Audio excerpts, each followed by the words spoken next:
मुंबई उच्च न्यायालयानं 2006च्या साखळी बॉम्बस्फोट प्रकरणामधील सर्व आरोपींना निर्दोष मुक्त केलेलं आहे। न्यायालयानं सत्र न्यायालयाचा दोष सिद्धतेचा निर्णय रद्द केलाय। तसंच पुराव्यांच्या अभावामुळे आरोपींना दोषी ठरवता येत नसल्याचं न्यायालयानं म्हटलेलं आहे।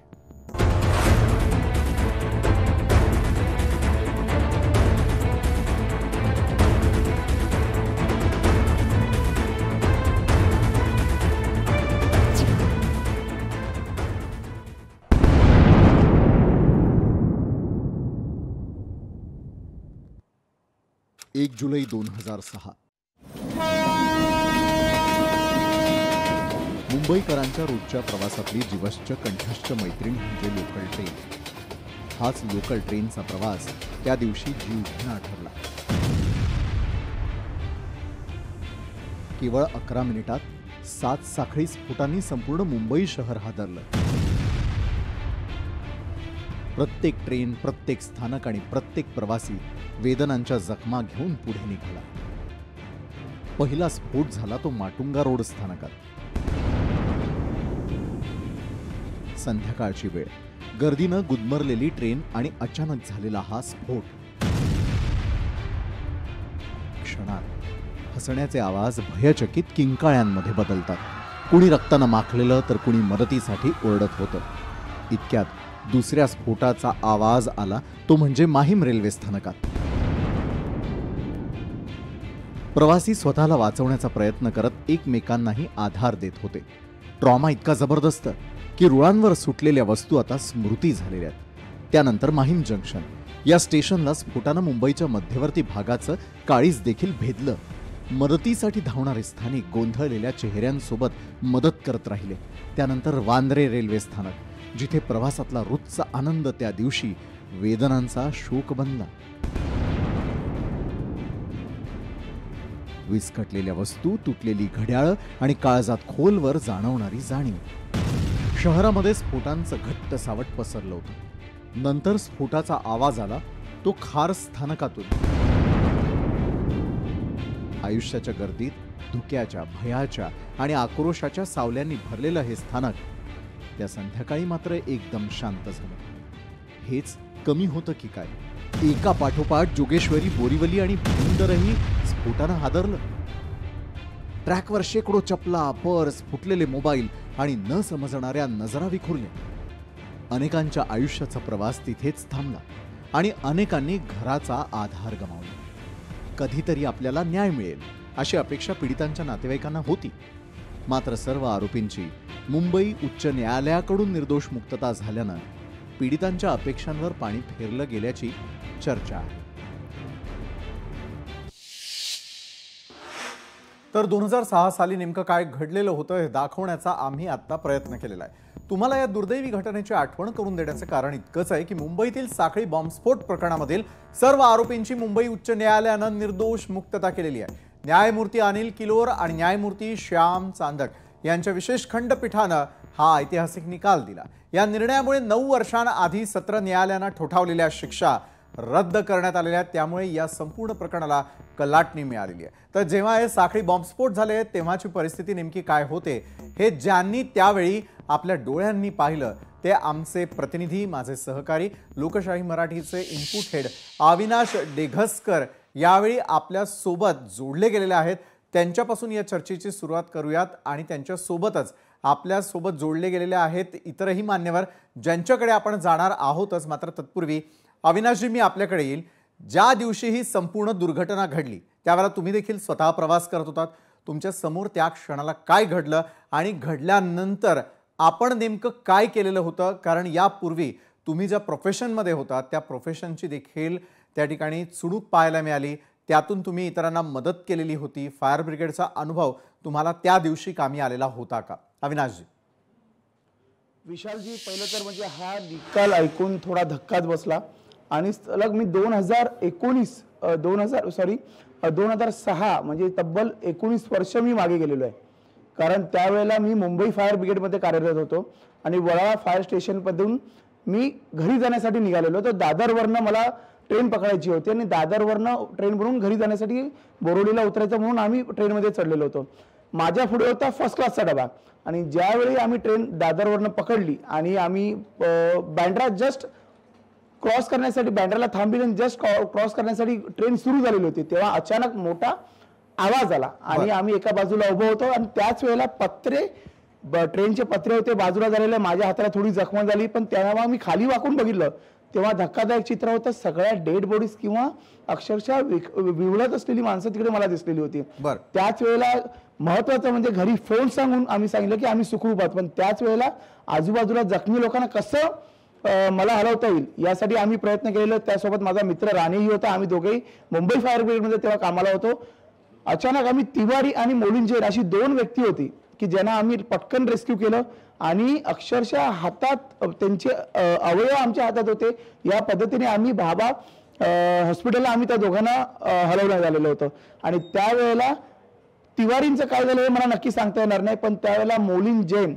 यांच्या घरी फोन करून मी सांगितलेलं होतं तरुण युवक होता आणि त्यावेळेला त्याच्या आई वडिलांना सांगून की त्याच्यावर उपचार इकडे सुरू आहेत आणि त्यावेळेला आम्ही घरात त्या हॉस्पिटलच्या बाहेर निघालो मी हॉस्पिटलच्या बाहेर येईपर्यंत आम्हाला माहितीच नाही की एवढे सिरियल ब्लास्ट झालेले आहेत एवढ्या मोठ्या प्रमाणात 7 ब्लास्ट 10 मिनिटाच्या अंतराने झालेले त्यावेळेला बँड्रावरनं जेवढ्या गाड्या होत्या तेवढ्या गाड्या आम्ही थांबवत प्रत्येकाला सोडत होतो कारण ट्रेन बंद हायवेवर मोठ्या प्रमाणात ट्रॅफिक जाम ही अवस्था त्यावेळेला होती आणि नशिबाचा भाग म्हणून मोलिन जैन हा तब्बल 15 ऑपरेशन होऊन तो वाचला म्हणजे जेवढं शक्य होतं मुंबई फायर ब्रिगेडचा अनुभव माझ्याशी माझ्या गाठीशी होता कसं रेस्क्यू करायचं याचं प्रशिक्षण आम्हाला होतं आणि त्यावेळेला ही परिस्थिती आम्ही स्वतः डोळ्यासमोर बघितलेली एक महत्वाची बातमी तुम्हाला सांगतो की ज्यावेळेला ट्रेन ब्लास्ट झालेला होता बँड्राला तेव्हा आजूबाजूचा तो बँड्रा स्टेशनच्या आजूबाजूला आपण एक समाज म्हणतो की अल्पसंख्याक म्हणतो किंवा काही म्हणतो त्यावेळेला या समाजाचं कौतुक करावं लागेल की या वेळेला चादरी जे हातात असलेले साधन असेल ते घेऊन ते तिकडे उपस्थित राहिलेले होते त्यांनी मोठ्या प्रमाणावर मदत त्यांना केलेली होती बरोबर आहे म्हणजे मुंबईमध्ये ज्यावेळेला अशा प्रकारचा प्रसंग येतो त्याला सामोरं जाणं कसं असतं त्याचबरोबर कशा प्रकारे तुम्ही अनेकांना रेस्क्यू केलं त्याबद्दलची संपूर्ण माहिती त्या दिवशी काय घडलं हे सांगितलं त्यासाठी धन्यवाद अविनाशजी तुम्ही आमच्यासोबत जोडला गेलात खरं तर 2006 मध्ये मुंबईतील साखळी बॉम्बस्फोटांमध्ये शेकडो जणांना आपला जीव गमवावा लागला मात्र आरोपींना दोषी ठरवण्यासाठी सबळ आणि पुरेसे पुरावे नसल्यानं कोर्टाने या सर्वांची निर्दोष मुक्तता केलेली आहे त्यामुळे पीडितांच्या नातेवाईकांच्या अपेक्षांवरती अक्षरशः पाणी फेरलं गेल्याचं बोललं जात आहे आणि याच विषयावरती पुढली चर्चा करण्यासाठी आपल्यासोबत आपण आमंत्रित केलेलं आहे कायदेतज्ञ प्रदीप घरत यावेळेला आपल्यासोबत जोडले गेले आहेत प्रदीप सर तुमचं खूप खूप स्वागत माजी पोलीस अधिकारी सुधाकर सुराडकर देखील आपल्यासोबत आहे आपलं देखील खूप खूप स्वागत खरं तर प्रदीपजी मी आपल्याकडे येईल सुरुवातीला आज देण्यात आलेला निर्णय हा सगळ्यांनी पाहिला आणि ऐकला देखील मात्र अनेकांच्या अपेक्षा त्यातून पूर्ण झाल्या नाही निर्दोष मुक्तता का असा थेट प्रश्न अनेक जण आक्रोश करत विचारताना दिसतात कुठे काय राहून गेलं असं आपल्याला वाटतं प्रदीपजी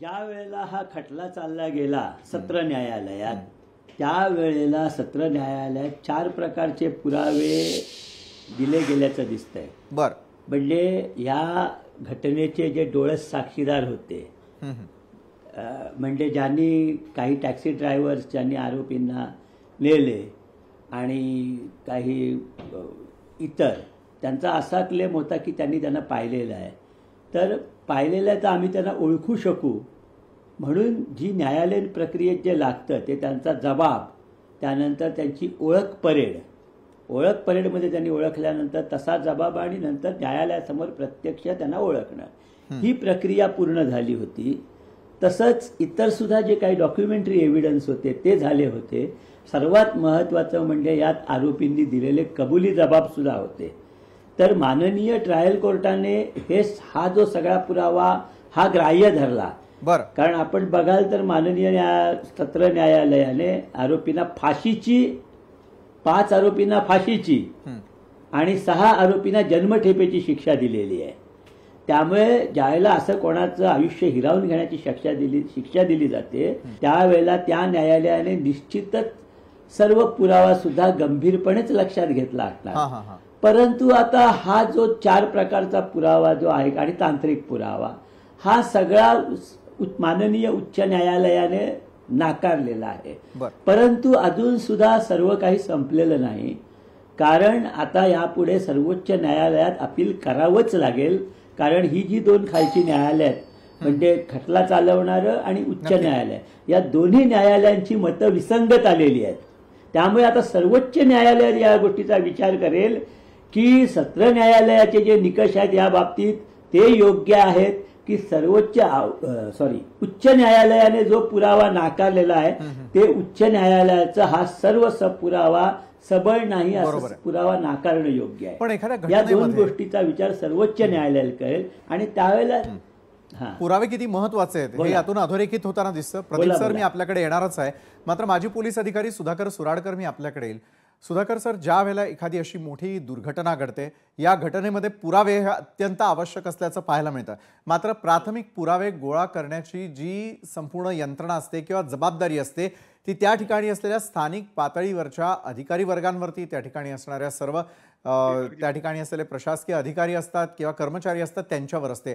आज मात्र या पुराव्यांच्या अभावामुळे जे 11 जण निर्दोष मुक्त झालेले आहेत या घटनेकडे आपण कसं पाहता, आणि मग ज्या या सर्व संपूर्ण तपास यंत्रणा आहेत त्या तपास यंत्रणांनी पुरावे गोळा करत असताना किती महत्त्वपूर्ण त्यांची भूमिका बजावणं अत्यंत आवश्यक असतं. कारण दोन्ही न्यायालयांचे दोन वेगवेगळे निकाल पाहिल्यानंतर तर सर्वोच्च न्यायालयात काय होतं ते पाहिलं जाईलच, मात्र सर्वसामान्यांच्या अपेक्षांवरती पाणी फेरलं गेलं ही जनभावना आपल्याला सर्वत्र ऐकायला आणि पाहायला मिळते.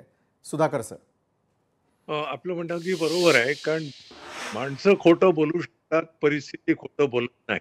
निश्चित. म्हणून जो पंचनामा होतो, स्पॉट पंचनामा होतो, तो अत्यंत महत्वाचा असतो आणि त्यातच पुरावे सर्व गोळा करायलाच हवेत, कारण नंतर ते मिळतील की सांगता येत नाही. आता इथे मी आदरणीय उच्च न्यायालयाच्या निकालाबद्दल काही भाष्य करत नाही, कारण मी तो संपूर्ण निकाल वाचले. बर, पण इथे दुसरा तो मुद्दा येतो की पोलीस तपास योग्य झाला की नाही, तपास झाला, पुरावा योग्य प्रकारे कोर्टात की नाही, आणि यामध्ये शेवटी जे सरकारी वकील आहेत त्यांचा पण रोल महत्वाचा असतो. तर हे सर्व अनुभवावरून सांगतो की पोलीस कधी कधी जेव्हा दबावाखाली असतात दबावाला म्हणून खोटं पण करतात. अशा केसेस पण झालेल्या आहेत त्यात लोकांना गोवलेलं आहे फक्त गुन्हा दाखवण्याकरता असे केले आहेत. आता या एक्झॅक्टली काय जोपर्यंत आपण पूर्ण बघत नाही भाष्य होणार नाही. मी संपूर्ण कागदपत्र नाही, ते आधी बघितले नाही आताची, पण हे मी अगदी शकतो की पोलीस दबावामध्ये फक्त गुन्हा द्यायला जी करत नाही आणि जे सार्वजनिक सर्वांचा जो राग असतो आणि दुर्दैवी घटना लोकांचा जीव घेतो आणि अशांना फाशी झाली, जे करणारे त्यांना फाशी झाली पाहिजे, बद्दल दुमत होण्याचं काहीच कारण नाही. बरोबर आहे. फाशीची शिक्षा होणं ही अपेक्षा असताना दुसरीकडे तसं का घडलं नाही, तर या संपूर्ण प्रकरणामध्ये पुढची नेमकी पायरी काय असायला हवी, कायदेतज्ञ प्रदीप घरत आणि माजी पोलीस अधिकारी सुधाकर सुराडकर देखील चर्चासत्रामध्ये आहेत. मात्र तत्पूर्वी या संपूर्ण प्रकरणामध्ये ज्यांच्यावरती आरोप करण्यात आलेले होते मात्र पुरावे नसल्या कारणामुळे ज्यांची निर्दोष मुक्तता करण्यात आलेली आहे त्यांची प्रतिक्रिया आपल्यापर्यंत पोहोचते, ती आधी पाहूया. आज हम 20 साल के बाद 19 साल के बाद छूटे हैं और हुकूमत पर और कोर्ट पे हमको बहुत भरोसा हमारा है और वो भरोसा हमारा काम है. हालांकि हमारा कोई लेने देने नहीं था केस से, लेकिन चलो सेशन से ही हमको छूटना था, लेकिन हम यहाँ से छूटे. लेकिन हम इसके लिए हुकूमत का और जजेस लोगों का और हमारी जो वकीलों की जो टीम है इनका शुक्र अदा हम करते हैं. बरं, घडल्या प्रकारानंतर वकील आणि त्यांच्या सोबत जे कोण उभे राहिले त्यांचे सगळ्यांचे आभार त्यांनी प्रदर्शित केलेले आहेत. मात्र दुसरीकडे कायदेतज्ञ प्रदीप घरत यांना मला विचारायचं आहे, प्रदीपजी, ज्या वेळेला सर्वसामान्यांचे प्राण त्यामध्ये गेलेले होते, सार्वजनिक मालमत्तेचं झालेलं नुकसान होतं, देशाच्या सुरक्षेचा प्रश्न उपस्थित होतो, अशा वेळेला या केसेसमध्ये आणखी काय करता येणं शक्य आहे आणि ते कुणी करणं अपेक्षित आहे? आता यात बघा की एक गोष्ट सापेक्ष असते. मी आपल्याला एक उदाहरण देतो की उदाहरणार्थ या केसमध्ये जर उच्च न्यायालय असं म्हणतं ज्या वेळेला की यात जो साक्षीदारांच्या जबाब नोंदवण्यासाठी विलंब झाला असेल तर त्या विलंबामुळे त्या साक्षीदारांवर विश्वास ठेवता येत नाही. बरोबर. तर असं जे म्हणणं असतं ही सापेक्ष गोष्ट आहे. आपण असं समजू शकत नाही की उच्च न्यायालयाचं सरसकट असं म्हणणं आहे की घटना घडल्यापासून 100 दिवसांनी, 3 महिने 10 दिवस वगैरे किंवा 4 महिन्यांनी जर जबाब नोंदवले गेले असतील तर अशा साक्षी विचारात घेतल्या जातात. हे विधान सरसकट नसतं. बरं. कारण कधी कधी असं होतं की तुमचा गुन्हा नोंद झाला आणि तपास त्याचा आरोपींचा सहभाग समजा काही महिन्यांनी किंवा काही वर्षांनी निष्पन्न झाला. मग याच्यानंतर त्या तपासाच्या टीमने अशा साक्षीदारांचे जबाबच नोंदवायचे नाहीत का? किंवा असे साक्षीदार न्यायालयासमोर आणायचेच नाहीत का? कारण असं जर आणायचं झालं तर मग एक होईल. असं जर झालं तर ते सगळं संपून जाईल. म्हणजे मग पुढे ट्रायल्सच ज्या ज्या केसेसमध्ये साक्षीदारांचे जबाब जे आहेत ते 3-3.5 महिन्यानंतर नोंदवले जातील त्या केसेस चालवायलाच नकोत. कारण जर ते विचारात घेण्यासारखे नसतील तर मग हा खटाटोप जो आहे इतके साक्षीदार मेहनत करून आणायचा त्यांना हा करायचाच कशाला? त्यामुळे ती सापेक्ष टर्म आहे की त्यांना जो विलंब होतो त्याचं जर कारण न्यायालयासमोर आलं तर तो त्या साक्षी आपण विचारात घेऊ शकतो. कारण आपल्याला एक उदाहरण द्यायला जसं आपण म्हणतो की एखादी घटना घडली तर त्या घटनेचा साक्षीदाराला ओळखायला सांगितलं तो किती काळाने ओळखतो आणि का ओळखतो. तर सरसकट म्हणता येणार नाही की तो विलंबाने ओळखतो, तो ओळखू शकत नाही. कारण आपण याच्यासाठी एक मानवी स्वभाव विचारात घेतला पाहिजे. मी जर कोणाला विचारलं की गेल्या महिन्याच्या 21 तारखेला जूनच्या 21 तारखेला तू कुठे होतास आणि काय करत होतास, तो माणूस सांगू शकणार नाही. पण मी त्याला त्याच्या आयुष्यातली एखादी 15-20 वर्षापूर्वी 25 वर्षापूर्वी घडलेली एखादी अविस्मरणीय म्हणतो ज्याला आपण अशी घटना विचारली की त्याला झालेला अपघात समजा किंवा त्याने केलेलं एखादं चांगलं का, अशा गोष्टी ज्या आहेत त्या माणसाच्या मेंदूवर व्यवस्थित इम्प्रेस होतात. आणि या गोष्टीचे बारकावे सुद्धा अगदी लहानपणी झालेल्या गोष्टीच्या सुद्धा मरेपर्यंत माणूस विसरत नाही. तर हा सुद्धा निकष जो आहे तो न्यायालयाने विचारात घ्यायचा असतो. आणि त्यामुळे लावेल की नाही प्रदीप सर हे तर खरंच आहे. आपल्याकडे पुन्हा एकदा येईल मात्र माझे पोलीस अधिकारी सुधाकर सुराडकर त्याच्यासाठी यांच्याकडे मी जाईल. एकच मिनिट. हा बोला ना. ओके. त्याच्यासाठी साक्षी पुरावा देताना सादर करताना ही गोष्ट रेकॉर्डवर आणली पाहिजे की अशी कोणती अविस्मरणीय बाब आहे की ज्यामुळे ही गोष्ट त्या साक्षीदाराच्या लक्षात राहील. बरोबर आहे. निश्चितच यंत्रणा त्याप्रमाणे काम करताना दिसेल. सुधाकर सुराडकर सर मला आपल्याला विचारायचं आहे मात्र निष्पाप लोकांचे त्या दिवशी बळी गेले. मुंबईकर असतील किंवा प्रवासी लोकांमध्ये कुठलेही नागरिक असतील त्या नागरिकांना हकनाक आपला जीव गमवावा लागला. सार्वजनिक मालमत्तेचं नुकसानही झालं आणि मुंबई अक्षरशः हादरली. दोषींवर कारवाई कधी आणि कशी होणार हा प्रश्न अजूनही अनुत्तरितच आहे. याचं उत्तर शोधण्यामध्ये आम्ही आपल्याला जी वेळ देतो त्यामध्ये कितपत आपल्याला हे उत्तर शोधणं शक्य होईल, काय करणं शक्य होईल? सुधाकर सर. शेवटी काय आहे की त्या वेळेस लक्षात घ्याव्या लागतं. आता गरज साहेब बरोबर आहे. उशिराचं आपल्याला कारण देतात. भाई ठाकूरच्या सर्व केस खटला झालाय खोटे आरोपी घेतलं तरी सर्व ग्राह्य धरलं. स्टेटमेंट खालचे पण ग्राह्य धरले.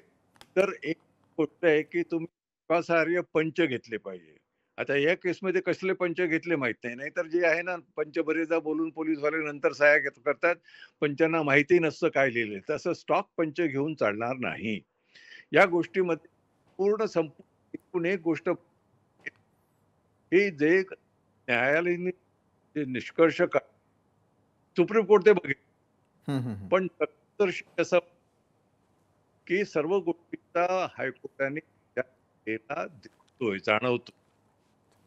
कारण कसा केला केली जसं यात सर्वांचा सहभाग येतो. तर दुर्दैवी घटना आहे. सामान्य करणारे असतील त्यांना फाशी झाली पाहिजे, केला पाहिजे. पण त्याचबरोबर होणं ही तर तर त्यामुळे इथे हे खरं म्हणजे आता योग्य होणार. बरोबर आहे सुधाकर सर, जसं तुम्ही म्हणालात की निकालाबाबतीत आपल्याला फक्त अनालिसिस करता येणं शक्य आहे, मात्र जे खरोखर दोषी आहेत, ज्यांना सध्या निर्दोष मुक्तता करण्याचा निर्णय घेण्यात आलेला आहे, त्यांना फाशीपर्यंत पोहोचवायचं असेल तर काय, हा प्रश्न अजूनही अनुत्तरित आहे. मात्र या संदर्भातलं मार्गदर्शन केलं त्यासाठी धन्यवाद कायदेतज्ञ प्रदीप घरत सर आणि माजी पोलीस अधिकारी सुधाकर सुराडकर सर, आपले धन्यवाद. तर आजच्या न्यूज प्लॅनेटमध्ये आता वेळ झालेली आहे, इथं थांबण्याची. ताज्या घडामोडींसाठी पाहायला विसरू नका लोकशाही मराठी.